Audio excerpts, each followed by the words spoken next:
Lo tahu nggak apa yang paling nyakitin? Ternyata bukan gagal, bukan juga ditolak. Yang nyakitin itu ketika lo udah totalitas tanpa batas, tapi dunia bahkan gak ngelirik lo sama sekali. Dan di momen itu, lo cuma punya dua pilihan, antara berhenti kayak kebanyakan orang, atau lanjut, walaupun gak ada yang peduli. Kali ini gue akan bahas cara tetap menjadi kuat saat dunia nggak ngedukung lo.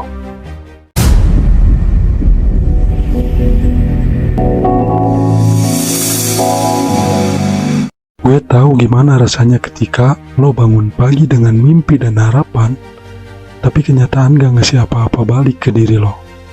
Yang lo harapin ada support, malah hilang.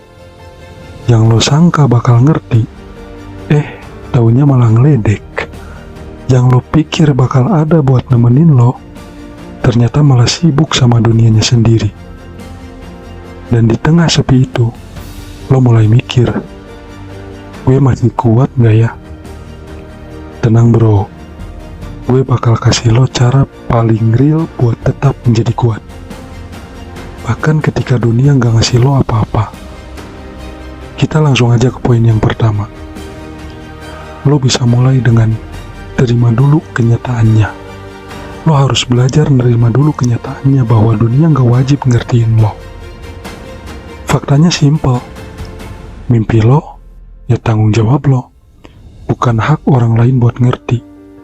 Dan bukan urusan mereka juga kan. Orang gak mandang rendah lo karena lo gak bisa. Mereka mandang rendah lo karena mereka belum ngeliat apa yang lo lihat. Dan itu bukan salah mereka.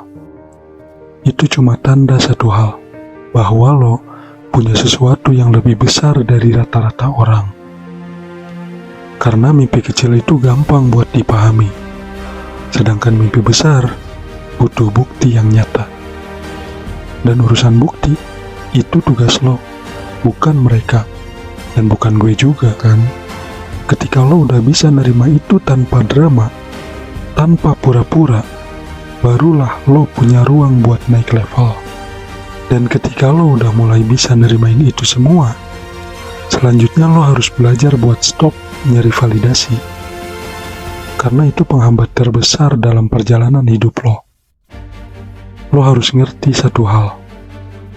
Disupport atau didukung itu enak, tapi bergantung sama support itu mematikan. Gue ulangi sekali lagi ya. Disupport atau didukung itu enak, tapi bergantung sama support itu mematikan. Gue tahu lo butuh ditemenin. Gue tahu lo butuh didengerin. Tapi kalau kekuatan lo cuma muncul saat ada yang support doang, berarti kekuatan itu bukan milik lo. Kekuatan lo harusnya muncul dari dalam diri lo sendiri. Dari kemauan, bukan sorakan. Dari prinsip, bukan perhatian. Karena langkah yang benar itu bukan yang paling ramai, tapi yang paling konsisten. Saat lo lagi belajar buat berkembang, lo harus ingat bahwa pasti ada aja orang yang bakal nyepelein lo. Kalau lo diremehin, cukup senyumin aja, karena lo lagi jalan di level yang gak mereka pahami. Pas orang lain ngeremehin lo, itu bukan akhir, itu alarm.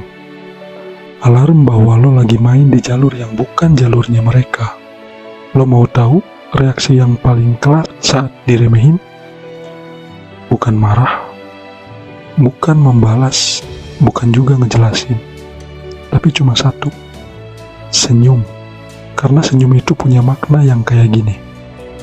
Lo boleh ngomong gitu sekarang, tapi nanti gue bakal kasih lo kursi paling depan buat lihat gue menang.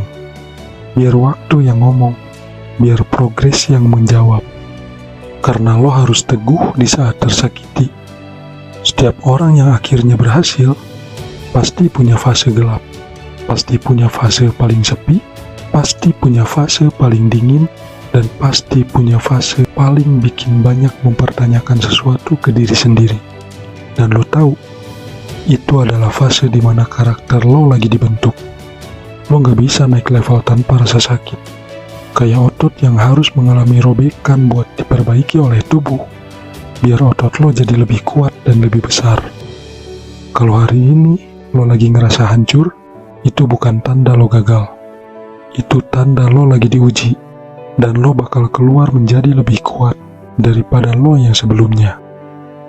Tapi seandainya harapan itu menipis, lo harus jaga satu hal.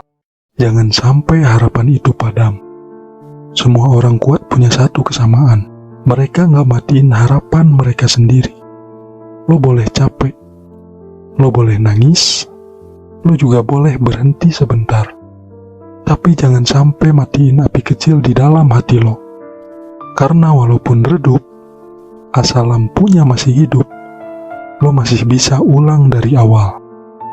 Harapan itu bukan buat gaya-gayaan, tapi buat jaga kepala lo biar tetap di atas permukaan.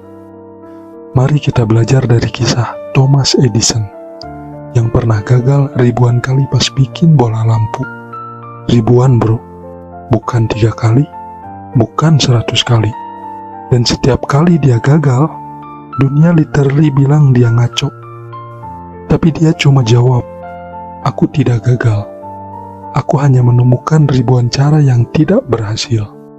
Fokusnya dia bukan ke dunia yang gak ngedukung dia, tapi dia fokus ke satu hal. Gue harus nemuin cara yang berhasil. Titik. Dan hasilnya, lo lihat sendiri, namanya tercatat dalam sejarah. Pelajarannya adalah, tokoh sebesar Thomas Edison pun tak lepas dari disepelekan. Jadi lo gak perlu minder kalau lo harus jalan sendirian untuk sementara. Yang lo harus fokus lakuin adalah buktiin ke diri lo sendiri, bukan ke dunia. Goal terbesar lo bukan bikin orang bangga, bukan bikin orang kagum, dan bukan bikin orang tutup mulut. Tapi goal terbesar lo cuma satu, lo bangga sama versi diri lo yang sekarang. Karena ketika lo bangga sama diri sendiri, dunia gak punya pilihan selain ikut ngelihat perubahan itu. Gue gak tahu apa yang lo hadepin hari ini, tapi gue tahu satu hal. Lo masih berdiri. Dan itu bukti bahwa lo jauh lebih kuat dari apa yang lo kira dan pikirkan. Lo mungkin lagi sendirian. Lo mungkin lagi dicuekin. Dan lo mungkin lagi diraguin. Tapi dengerin ini baik-baik. Kalau dunia nggak ngedukung lo, ya udah. Lo bukan dibentuk untuk disupport atau didukung mereka. Tapi lo dibentuk untuk bertahan. Terus jalan. Terus napas, dan terus maju walau pelan. Karena nanti tanpa lo sadari, orang-orang yang dulu gak peduli sama lo bakal mulai nanya, lo kok bisa sih sampai sejauh ini? Dan lo cuma jawab dalam hati, gue kuat bukan karena dunia ngedukung gue, tapi karena gue dukung diri gue sendiri. Bro, jangan rendahin diri lo lagi ya. Lo itu kuat, dan lo harus percayain itu ke diri lo sendiri. Semangat. Gue pamit. Salam harja hidup. Semua orang berhak berkembang.